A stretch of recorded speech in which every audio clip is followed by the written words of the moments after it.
Doctor Hahnemann sir के birthday पे तो हमारी सीरीज चल रही है, आज उसका दूसरा दिन है और कल लैंथेनाइड का इंट्रोडक्शन पढ़ा। आज हम उसके आगे चलते हैं और welcome Sunny sir, let's start.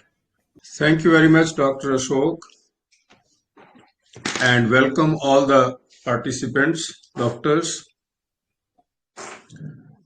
कल के वेबिनार में आपकी शमूलियत और आपने जो वेबिनार के बाद अपने अपने विचार और कमेंट्स दिए, I am really humbled with all those comments you have left on the page. Thank you very much for all that. हमारा ये म्यूचुअल लर्निंग का प्लेटफॉर्म है और हम इस पे कोशिश करते हैं एक दूसरे से जितना लर्न करें उतना ही बढ़िया, और इस सब लर्निंग को आगे लेके चलें, बढ़ें और अपने मरीजों की हेल्प कर सकें। कल हमने लैंथेनाइड्स का जो पहला एलिमेंट था उसको पढ़ा, सीखा, उसके बारे में डिस्कस किया और एक छोटा केस भी किया था। अभी लैंथेनाइड्स का थोड़ा आपको ओवरव्यू दे दूं ताकि आपको थोड़ा और इजी हो जाएगा समझना। पहले तो जो लैंथेनाइड्स के कैरेक्टरिस्टिक्स हैं उनका हमें ज्ञान होना जरूरी है। ये कैरेक्टरिस्टिक्स जो हैं ये फिक्स्ड हैं, ये चेंजिंग नहीं है, ये चेंजेबल नहीं है, ये कांस्टेंट है। जैसे इसका जो कैरेक्टरिस्टिक है पहला, वो ऑटोनॉमी है, फ्रीडम है, इंडिपेंडेंस है।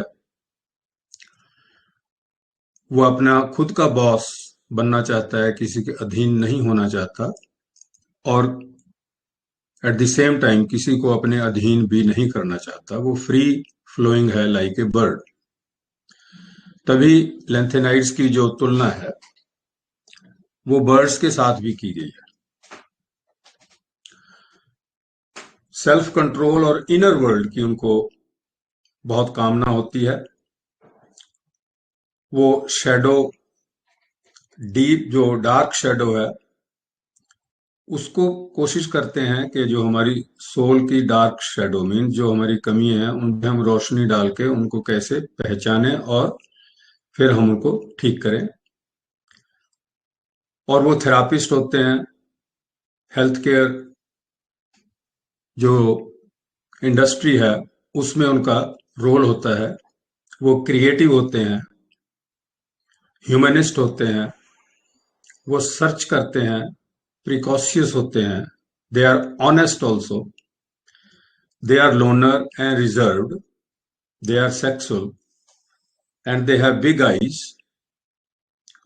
और ऑटो इम्यून जो सिकनेसेस हैं, जैसे हमने कल डिस्कस किया था, वो इनके साथ जुड़ी हुई हैं। इन कैरेक्टरिस्टिक्स में से आपको अपने पेशेंट में जहां भी कहीं 1, 2, 3 या 4 जितनी भी मिलती हैं अगर किसी पेशेंट के साथ, तो सीधा आपका लैंथेनाइड्स जो सीरीज है वो डिसाइड हो जाता है।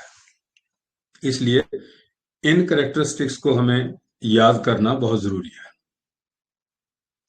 इसके बाद जो लैंथेनाइड्स हैं उनकी जो डिजायर्स हैं, जैसे ऑटोनॉमी डिजायर में ही है, उनकी फ्रीडम भी उनके एक डिजायर है, इंडिपेंडेंस भी डिजायर है। वो स्पेस चाहते हैं, उनको घुटन महसूस होती है अगर कोई भी उनके ऊपर किसी तरह का भी दबाव डाला जाए।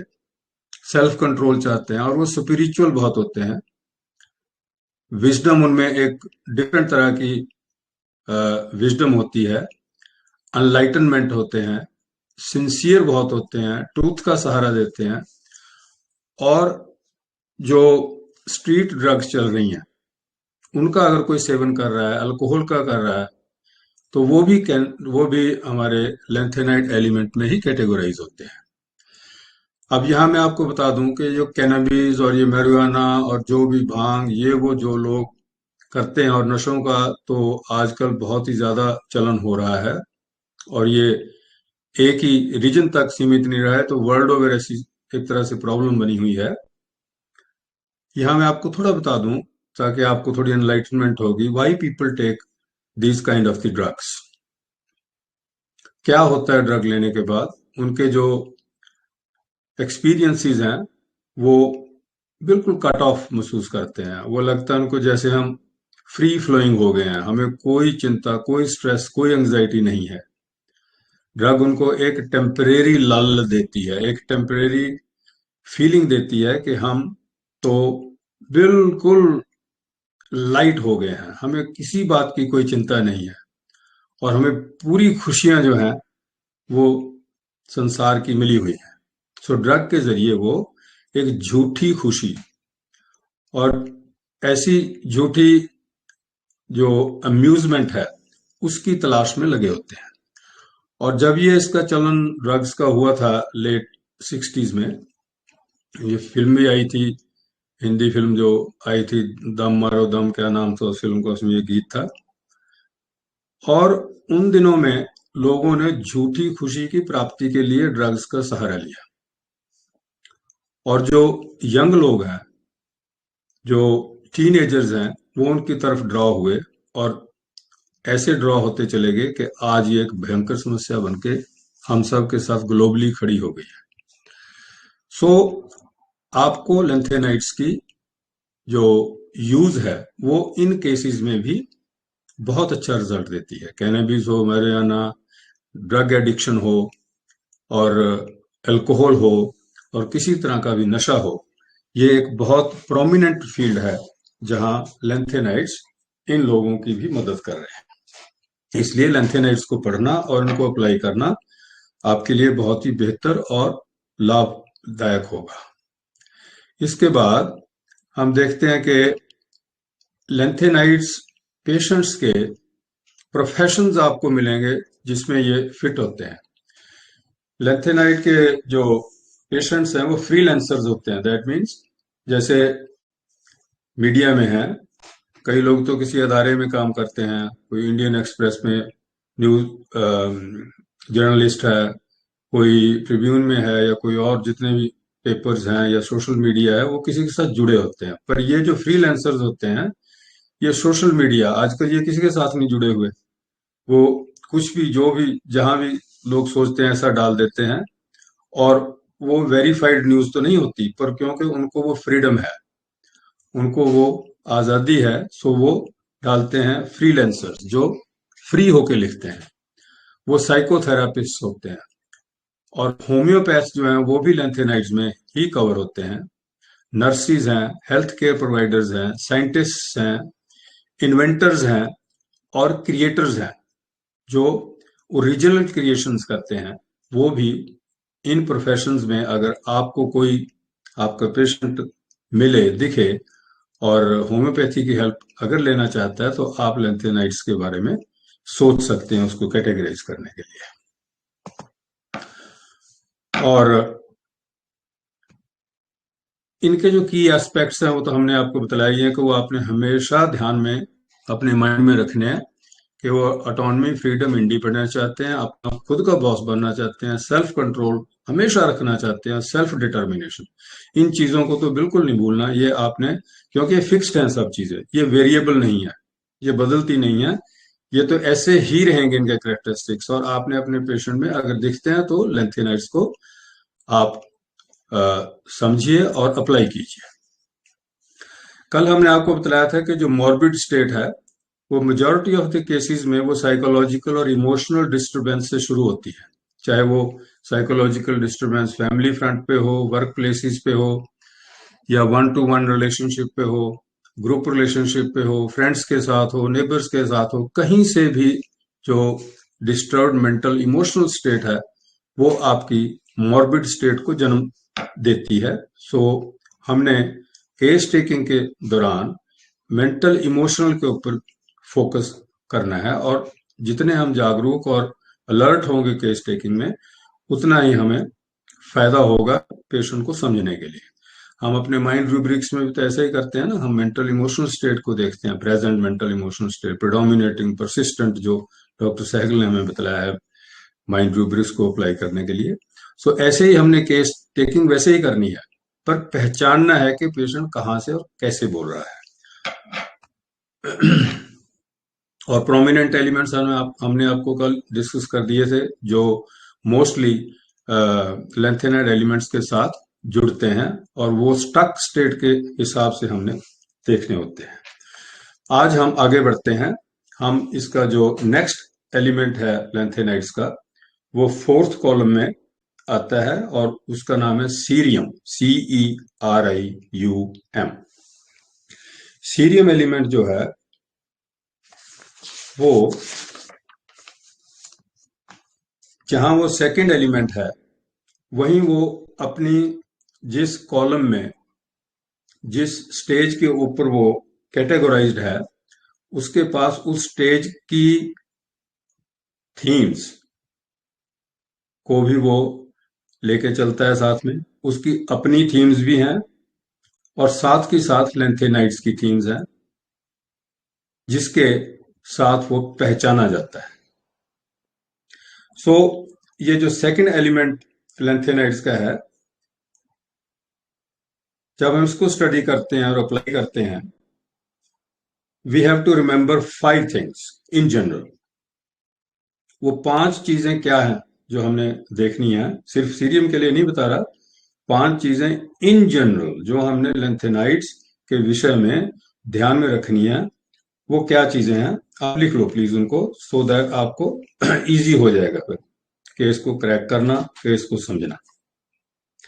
पहला है उस स्टेज का जिसमें लेंथेनाइड एलिमेंट पड़ा है, कैटेगोराइज्ड है, जिसमें वो वहां पे फिक्स है, उस स्टेज के क्या थीम्स हैं, उस स्टेज के क्या कैरेक्टरिस्टिक्स हैं, वो आपको बखूबी समझना होगा। जैसे हमने कल स्टेज 3 का एलिमेंट लेंथेनम लिया था, स्टेज 3 के कैरेक्टरिस्टिक्स हमने उस पे अप्लाई हुए थे। स्टेज 4 के जो कैरेक्टरिस्टिक्स हैं वो 3 से अलग हैं, सो स्टेज 4 के कैरेक्टरिस्टिक्स हमें देखने पड़ेंगे, और ऐसे दूसरी स्टेजों के कैरेक्टरिस्टिक्स भी देखने पड़ेंगे एज वी मूव ऑन। सो पहला स्टेज के कैरेक्टरिस्टिक्स को आपने समझना है। दूसरा है वो पर्टिकुलर एलिमेंट जो लेंथेनाइड का है, जैसे आज हम पढ़ रहे हैं सीरियम, हर एक एलिमेंट के अपने भी पर्सनल थीम्स हैं।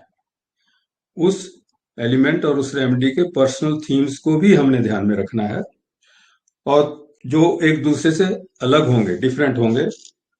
और फिर उसके बाद हमने वो कॉलम और रो जिसके बीच में उसका स्टक स्टेट वाला अनायन जुड़ेगा साथ में आगे, जो हमने कल 9-10 एलिमेंट किए थे ना, ऑक्सीजन, नाइट्रोजन, फ्लोरेटम, कार्बोनिकम, और फॉस्फोरस, सल्फ्यूरिकम, म्यूरेटिकम, ब्रोमेटम, आयोडीन, इनके जो एलिमेंट जहां जहां भी जैसे केस पे डिपेंड करता है जुड़ेंगे, सो उन एलिमेंट्स के भी अपने थीम्स हैं, उन एलिमेंट्स के भी अपनी कैरेक्टरिस्टिक्स हैं, क्वालिटीज हैं, उनको भी हमें ध्यान में रखना होगा।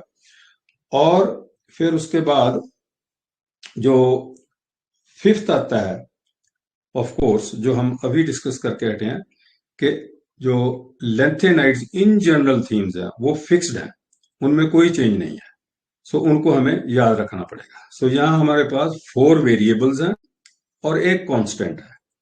सो जहां 4 वेरिएबल्स हैं हमने उनको ध्यान में रखना है, और लेंथेनाइड्स के कैरेक्टरिस्टिक्स को भी ध्यान में रखना है।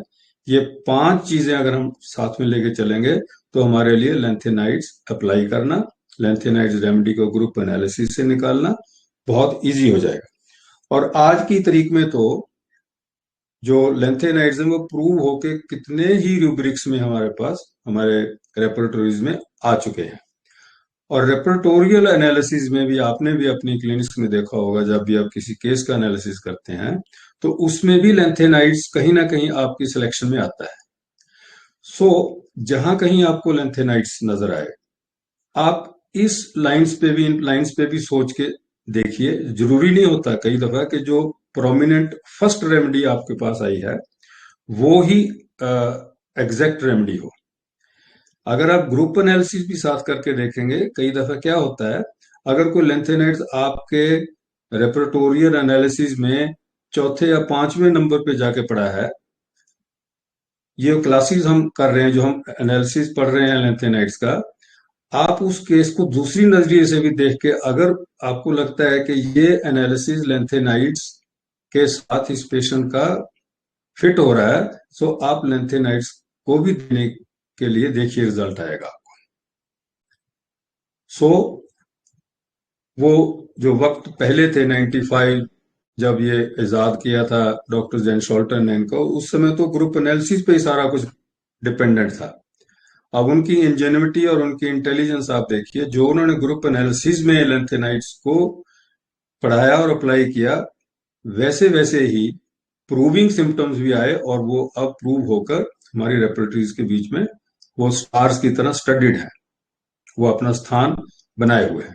सो रेपरेटोरियल एनालिसिस, कहने का मतलब मेरा है, रेपरेटोरियल एनालिसिस के जरिए भी आप आज की तारीख में लेंथेनाइट्स को देख सकते हैं, और ग्रुप एनालिसिस से भी देख सकते हैं।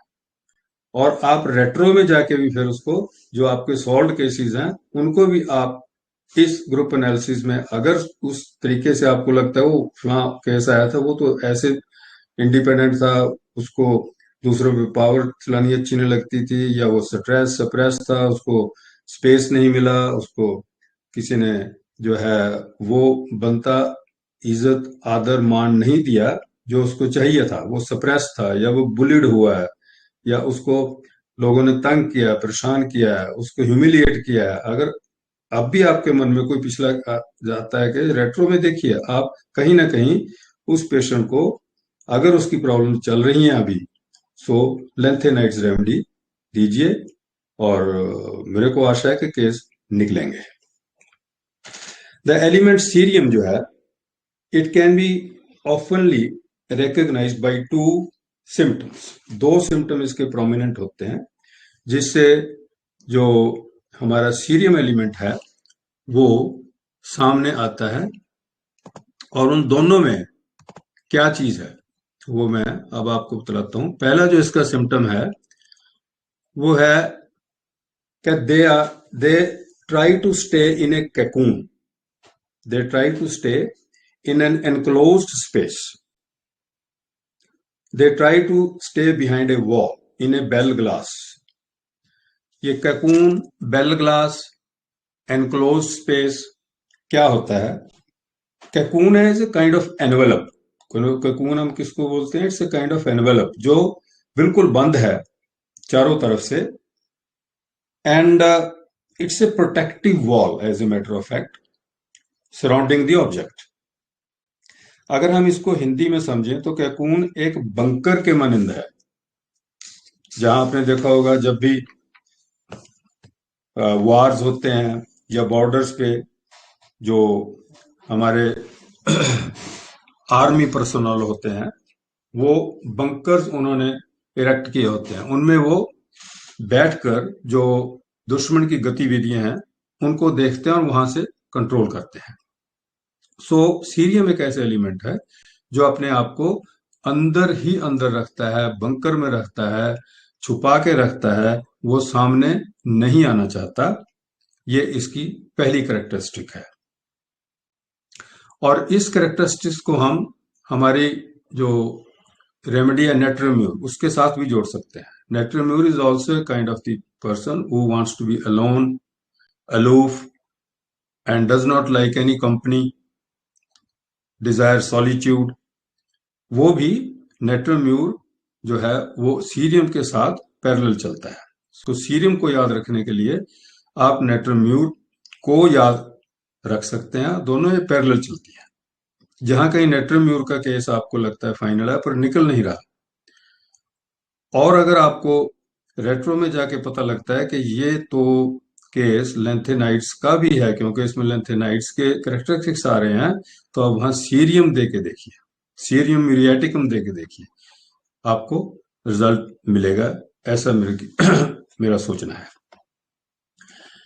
सो जो इसका दूसरी फीलिंग है, अच्छा पहली फीलिंग जो है ना, जो हम कह रहे हैं कि वो बंकर में या वो कोकून में रहना चाहता है, शील्डेड रहता है, they want to be cut off from the outside world and they are sitting in a cocoon in their own inner world. अब इनर वर्ल्ड जो है वो भी तो लेंथेनाइड्स का ही एक कैरेक्टरिस्टिक है। अपनी ही दुनिया में वो बैठ के वहां से वो ऑपरेट करते हैं, अपने इनर वर्ल्ड के साथ ही जुड़े हुए हैं, बाहरली दुनिया से कट ऑफ है। They are seeing the outer world from their bunker, from their protective enclosed space. They have a feeling as if there is a wall between them and the outer world. So ये हमको उनकी ये feeling होती है कि वो अंदर ही बैठे हैं, दूसरों से छुपे हुए हैं, बाहरलों को वो देख रहे हैं कि बाहरला कोई उनको नहीं देख पा रहा। दूसरा जो इसका सिम्टम है वो बच्चों के बीच में देखा जाता है। वो क्या है? The children they have a fear of doing new things. नई चीजों को अपनाने में, नई चीजों को अप्लाई करने में बच्चों को कई दफा डर लगता है। नई चीज क्या है? जिसकी हमने कोई रिहर्सल नहीं की। नई चीज क्या है? जिसकी हमें कोई प्रैक्टिस ही नहीं है। सो fear of new things, fear of the unknown. अगर आप रूब्रिक अभी देखिए, fear of new things, fear of unknown, यहाँ आपको उसमें भी सीरियम पढ़ा है, सीरियम एलिमेंट, इन दोनों रूब्रिक्स में पढ़ा है। तभी मैं कह रहा हूं कि जो रेपर्टोरी एनालिसिस के रूब्रिक्स हम लेते हैं उनमें भी अब तो प्रूव होके लेंथेनाइड्स के एलिमेंट आ गए। Fear of the unknown, fear of new things, undertaking new things, so उसमें सीरियम दोनों में पड़ा है। सो उनको जब ये नई चीजें करने में तकलीफ या कॉन्फिडेंस नहीं होता तो वहां भी सीरियम इन बच्चों में लगता है। पर कई दफा आपने देखा होगा कि वो ट्रायल और एरर नहीं करना चाहते। वो चाहते हैं कि मैं जो काम मैंने करना है उसको मैं एकदम से कर पाऊं। और वो बच्चे जो फोकस्ड होते हैं, जो किसी एक ड्रीम को परस्यू करते हैं, वो फिर अपनी लगन के द्वारा कई दफा आपने देखा होगा सडनली किसी चीज को करने में कामयाब हो जाते हैं। सो ये सीरियम का एलिमेंट है जो पहले नहीं कर पा रहा, पर एक दिन ऐसा है कि उसने सडनली वो कर दिया। So that fear of undertaking new things and fear of the unknown वो लिफ्ट हो जाता है और सडनली वो उस काम को करने के योग्य हो जाते हैं जिसे वो पहले नहीं कर पा रहे थे। सो ये जो दो सिम्टम्स हैं इसके साथ सीरियम एलिमेंट पहचाना जाता है। अब जो सीरियम एलिमेंट है उसके अपने भी करेक्टरिस्टिक्स हैं। जैसे अभी हमने पीछे 5 बातें डिस्कस की थी कि हमने पर्टिकुलर एलिमेंट के करेक्टरिस्टिक्स, जो उसके गुण हैं, उनको भी हमने स्टडी करना है। सीरियम के भी अपने करेक्टरिस्टिक्स हैं। वो क्या है? वो फियर करता है न्यू चीजों से। अभी हमने जैसे चल रहा है, बात कर रहे हैं कि fear of the new. Then they learn internally, वो इंटरनली अंदर से ही वो अपने पैशन को चलते हुए, क्योंकि उनको ऐसा होता है कि मैंने ये करना है, आज नहीं तो कल, आज नहीं तो कल, वो इंटरनली उसको लर्न करते हुए उसको सडनली करने के योग्य हो जाते हैं। And they are sitting in a cocoon, अंदर से ही अपनी सारी कार्रवाई महफूज बैठे हुए हैं अपने एनवेलप में, अपने बंकर में, पर अपनी कार्रवाई वो कर रहे हैं अपने इनर वर्ल्ड में बैठे हुए। They are closed and isolated, they are shielded, they are behind a bell glass, and they are watchful and they are alert also at the same time. जो रिजेम्बलेंस सीरियम की नाइट्रोमीरियम muriatic के साथ मैंने आपको बतलाई है, इसको दोनों को आपको, क्योंकि नाइट्रोम्यूरिक बहुत प्रचलित और बहुत इंपॉर्टेंट हमारी रेमेडी है, सो आपको जब नाइट्रोम्यूर याद रहेगा तो आपको सीरियम कभी भूलेगा नहीं। इसलिए मैंने इन दोनों को आपस में जोड़ के आपकी सुविधा के लिए, so that you can remember it easily, वो इसका इसके साथ जोड़ के आपको एक्सप्लेन किया है। अब सीरियम जो नाइट्रोम्यूर में बड़ी डिसअपॉइंटमेंट्स होती हैं, सीरियम में भी डिसअपॉइंटमेंट्स होती हैं, काफी इनका मेलजोल है जो साथ होकर चलता है। नाइट्रोम्यूर को तखलिया चाहिए, सॉलिट्यूड चाहिए, सीरियम भी सॉलिट्यूड में बैठा है, cut off from the outer world, bunker में अपने आप में ही खोया हुआ है और अंदर से बैठा हुआ बाहर की दुनिया को देख रहा है। द प्रीवियस एलिमेंट लेंथनम जो हमने कल किया था, that belong to the column 3, और cerium is the next which belongs to the column 4.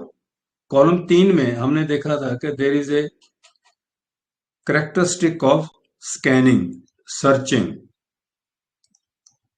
Confusion, uncommitment. वो किसी फैसले पे भी पहुंचा नहीं है, वो सर्च कर रहा है, वो डिस्कवर अभी कर रहा है कि मैंने किस दिशा में जाना है, क्या करना है. उसके पास ऑप्शंस हैं, पर उन ऑप्शंस में से वो कोई पिकअप नहीं कर पा रहा on account of the confusion, और उसको बहुत ज्यादा सुप्रेस किया जा रहा है, और वो स्ट्रिक्ट एटीट्यूड का, रूड एटीट्यूड का शिकार होता है. Maybe at family front, maybe at work front, maybe society से, मे बी नेबर से, किसी से भी उसको ये सप्रेशन का जो प्रभाव है वो हो सकता है, और डिस्करेज हो जाता है, अनकमिटेड हो जाता है, कंफ्यूज्ड हो जाता है, हेजिटेट करता है, अपनी चॉइस को वो बतला नहीं सकता है, अनडिसाइडेड होता है.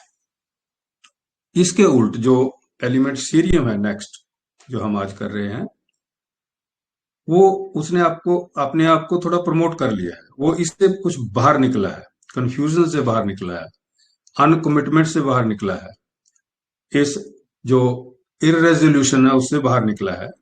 अब उसने अपना जो एक टास्क है, अपना जो उसका काम करने का जो भी चोजन फील्ड है, उसने उसको स्कैनिंग के बाद, डिस्कवर करने के बाद उसको सिलेक्ट कर लिया है कि हाँ, मैंने अब ये जॉब करनी है, मैंने ये काम करना है, मैंने इस दिशा में जाना है, मैंने ये रिलेशनशिप बनाना है, मैंने ये स्ट्रीम चूज किया अगर वो स्टूडेंट है. उसके बाद मैंने जो प्रैक्टिस करनी है उसका, मैंने जॉब, सरकारी जॉब में मैंने जाना है, या मैंने मल्टीनेशनल में जाना है, या मैंने खुद का काम करना है.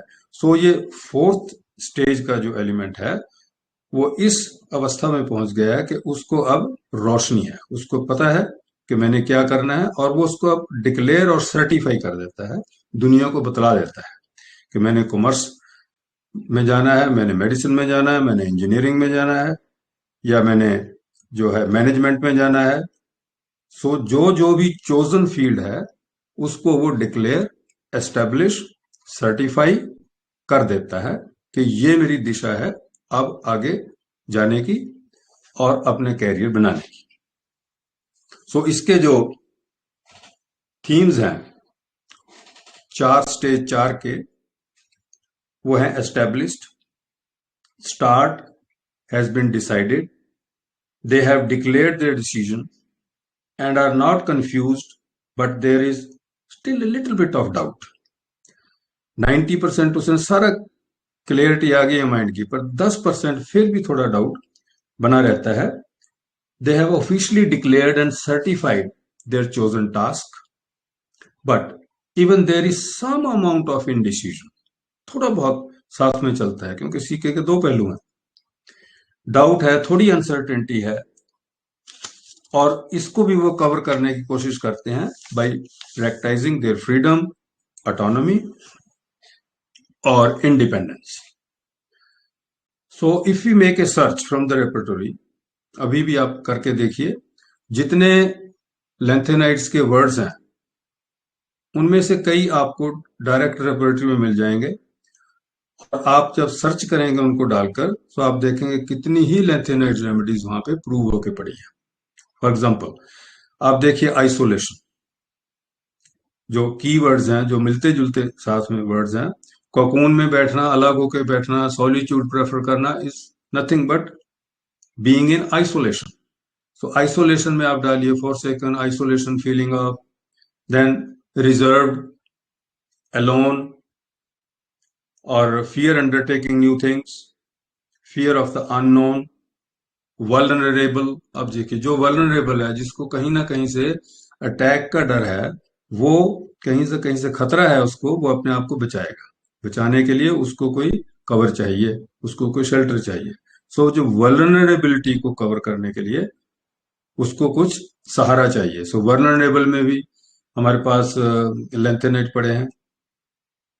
और ऑनेस्ट देखिए, आप ऑनेस्ट भी एक इसकी करेक्टरिस्टिक्स है लेंथेनाइट की। ऑनेस्ट में देखिए वहां पढ़े हैं इंडिपेंडेंस, फ्रीडम, कितना कुछ है वहां पे। आप देखोगे कि लेंथेनाइट्स की हाजिरी जगह जगह लगी हुई है। और आपके रेपर्टोरी एनालिसिस में, जैसे मैं पहले बता के हटा हूं, ये बाखूबी से सामने आते हैं।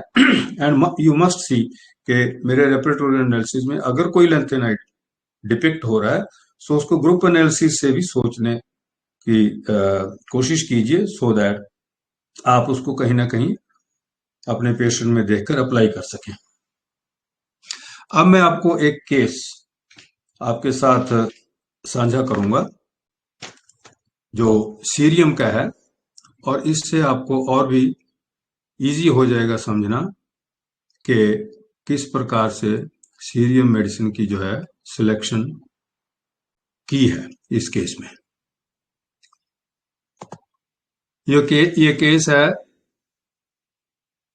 2009 का, डॉक्टर डेबोरा कॉलिंस का केस है, जो एक प्रोमिनेंट इंटरनेशनल जर्नल में छपा था। ये केस है एक 45-year-old man who was suffering with Crohn's as well as slightly raised blood pressure. Because of his work as an airline pilot, he needed to be in excellent health. But he did not want to resort to the traditional allopathic medication for relieving the complaints. उसकी क्या थी सोच कि वो कह रहा मैंने allopathic treatment के लिए नहीं जाना। I have always sought methods that encourage me to heal myself, such as homeopathy, relaxation technique, or through dietary controls. I like to work things out for myself. देखिए यहाँ वर्ड्स देखिए आप सारे।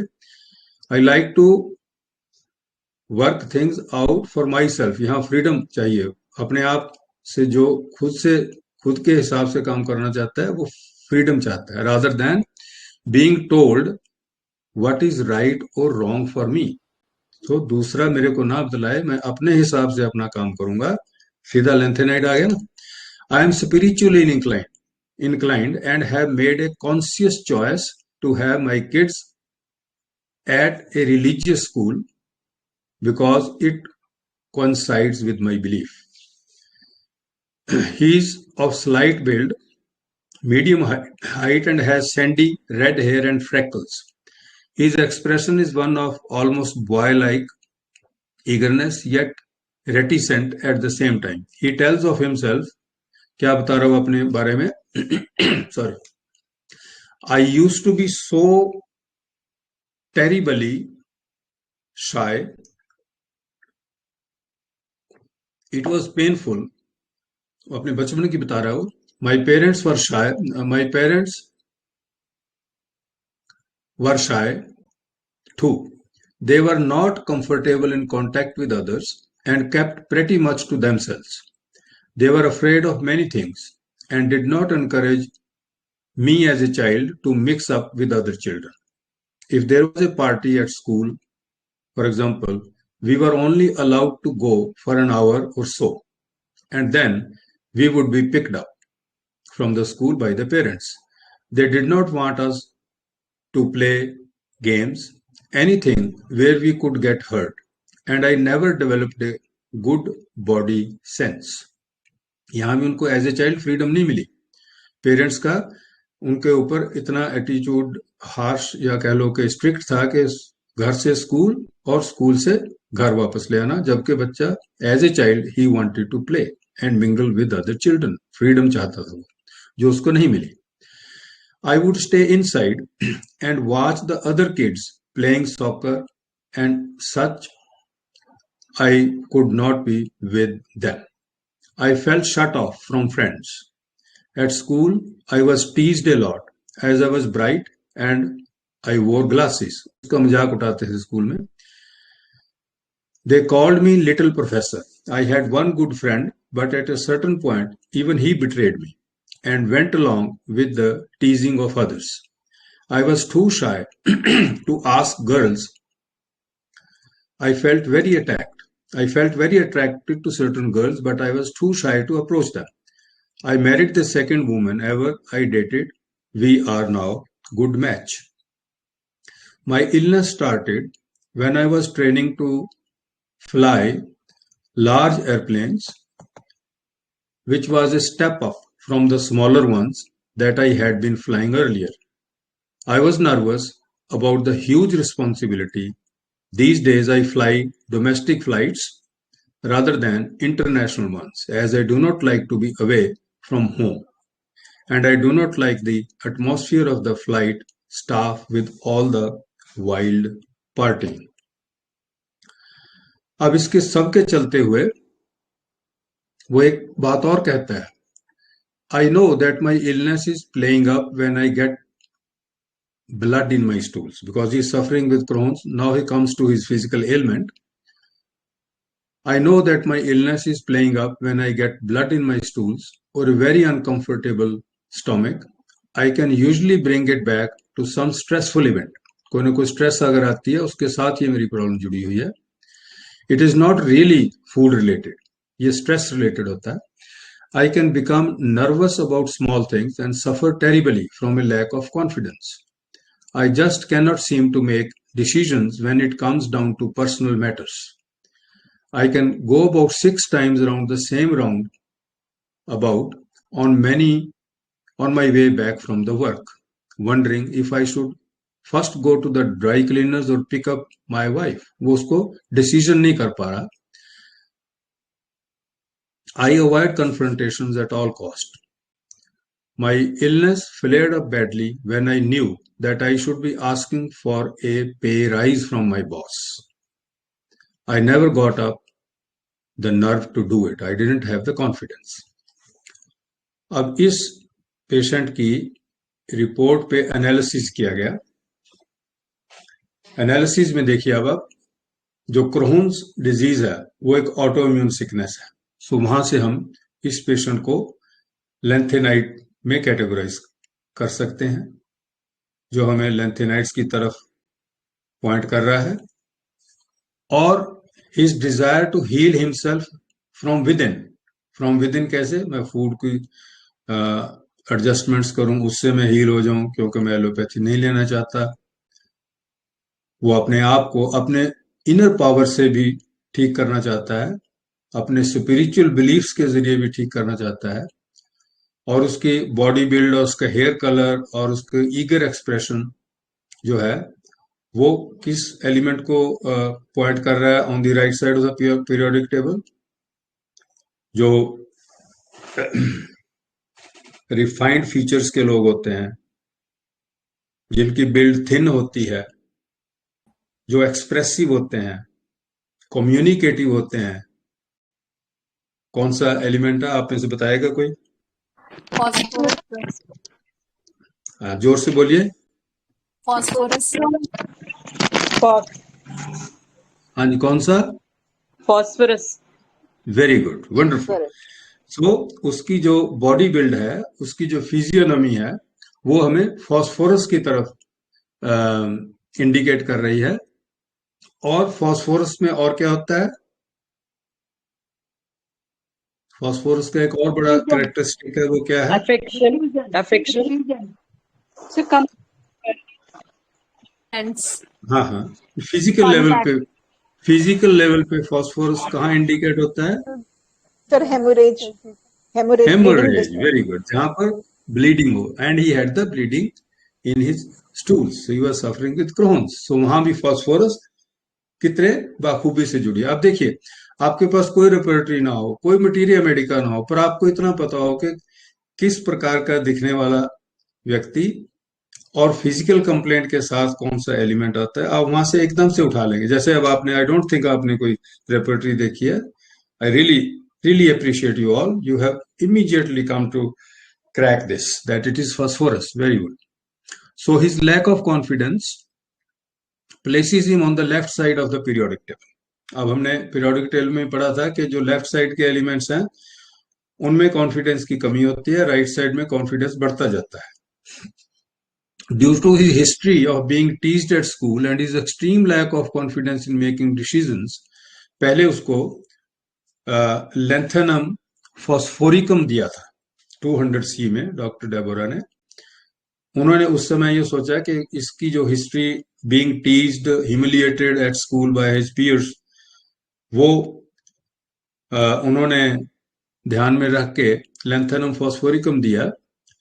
सो उसने रिपोर्ट किया after about 1 month after the lanthanum phosphoricum, physically वो कुछ better था, बेली स्टोमिक प्रॉब्लम्स उसकी कुछ कम हुई, but he was still concerned about his blood pressure which had not changed and still mentioned feeling quite shy and reserved. उन्होंने फिर इसको री-लुक किया केस में। then the doctor found out that this element of lanthanum has removed certain traits. It has lifted certain layers of the case but has not deeply acted, because reason ये था कि वो patient 4th column के साथ recognise हो रहा था और सीरियम एलिमेंट के साथ हो रहा था, बिकॉज उसको फियर ऑफ अंडरटेकिंग न्यू, जहां वो बतला रहा है कि मैं जो बड़ा जहाज है वो चलाने के लिए, वो उसके लिए नई चीज थी, वो नहीं चलाना उसको पसंद था और उसमें उसको कॉन्फिडेंस नहीं था। सो वहां से उसको उठाया कि he is having fear of undertaking new task. उसको सीरियम फॉस्फोरिकम 200 दिया and it was given once per month for 3 months and it was given in 1 potency.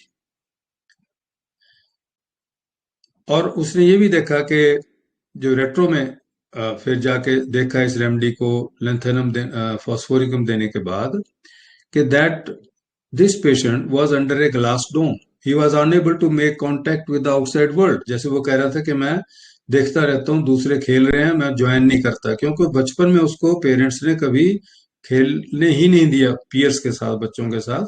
सो अब बड़ा होके भी उसको वो कांटेक्ट से महरूम रहा, वो नहीं दूसरों के साथ कांटेक्ट करना चाहता था, उसमें उतना कॉन्फिडेंस नहीं था। सो आउटसाइड वर्ल्ड के साथ वो कट ऑफ था, अपने इनर वर्ल्ड में ही वो बैठा था, एक तरह से अपने कोकून में ही बैठा था।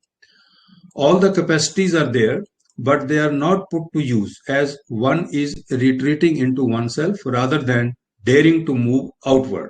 कैपेसिटीज होती हैं पर वो उनको एक्सरसाइज नहीं कर पाता, बिकॉज उसके लाइफ एक्सपीरियंसेस ऐसे होते हैं कि उसको लो सेल्फ कॉन्फिडेंस बन जाता है।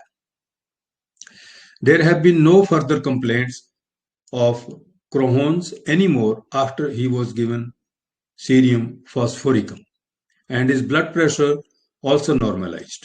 He is finding a sense of ease within himself that is now purely belonging to him, a confidence and assertiveness he had longed for but never achieved. I no longer feel so plagued by the little things that would bother me. It seems strange to me now that I could have let myself get so wound up over little things. सो ये case था cerium phosphoricum का। और एक case अगर आप चाहो तो मैं आपको बतलाऊं एक और case. Would you like to hear, या आपके कोई क्वेश्चंस हैं, क्योंकि हमारे पास अब 10 मिनट है। Case, please. Yes, sir. Yes, sir. New case. हाँ, क्या मेजॉरिटी व्यू क्या है? Would you like to, should I share a case with you? Share new case. तो मैं केस आपके साथ शेयर करता हूं एक और।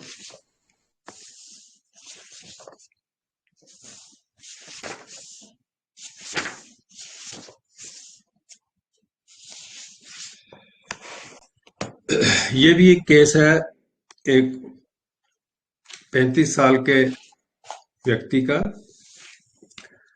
He came with the eye problems. This is one of the cases from Dr. Jan Scholten's book of Secret Lanthanides. He was diagnosed with the eye problem and he had the stitching feeling, sore pain in his right eye, which was worse from light, photophobia भी था उसको, worse from lack of sleep, worse from drugs like marijuana, bhang वगैरह, better from a good sleep. It is better since he started a diet without pork, organ meat and red wine. It was worse when he was unhappy in his relationship with his girlfriend. So ये कब हुआ? जब वो he was feeling unhappy with the relationship with the girlfriend. So his conjunctiva became red. His eyelids trembled. He had eczema on the elbow, on his ears and on his scrotum, mostly on the left side. He was interpreting what people said, and he was the only person who did not know the solutions. When one puzzle was almost solved, the next one came. He was able to get out of the psychosis which he was suffering by himself without drugs, and that pleased him. The psychosis was attributed to smoking marijuana, taking drugs that he got from one of his uncles. He has always been timid and anxious. He is a loner and finds it difficult to make contact. ये words note कीजिए आप. Loner, lanthanide, and finds it difficult to make a contact. That means वो अंदर बैठा है, बाहरली दुनिया के साथ कांटेक्ट नहीं बना पा रहा.